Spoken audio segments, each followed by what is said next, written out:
চীনের ব্যাপারে বলি, আমি বেশ কয়েকটা জিনিস আছে। চীন এই যুদ্ধ শুরু হওয়ার আগে ১ সপ্তাহ আগে তারা তাদের সকল নাগরিককেই ইরান ছাড়তে ওরা ওরা এখানে হচ্ছে ইনস্ট্রাকশনস দিয়েছে। এটা কিন্তু মিডিয়াতে আসে। তার মানে চীন জানতো যে এরকম যুদ্ধ এরকম একটা হবে।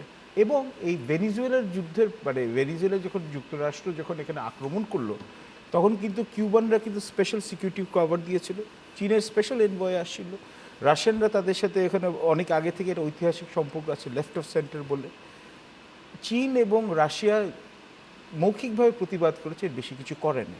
এবং আরও আমি হচ্ছে যে সংকটের কথা বলি, চীন তো এখন এটা অ্যান্টিসিপেট করেছে যে যুক্তরাষ্ট্র কিন্তু এই ডিসেম্বরের মধ্যে যে ওরা কিন্তু হচ্ছে যে ওরা যে জুলাইয়ের এই জুনের যে 2025-এ যেখানে সংঘর্ষটা হয়েছিল, আবার সেই যুক্তরাষ্ট্র ইসরায়েল ভার্সেস হচ্ছে ইরান, তখন থেকে কিন্তু চীন কিন্তু তাদের আমদানি যে ইরান থেকে তেলের আমদানি কমিয়ে রাশিয়া থেকে তেলের আমদানি বাড়িয়ে দিয়েছিল।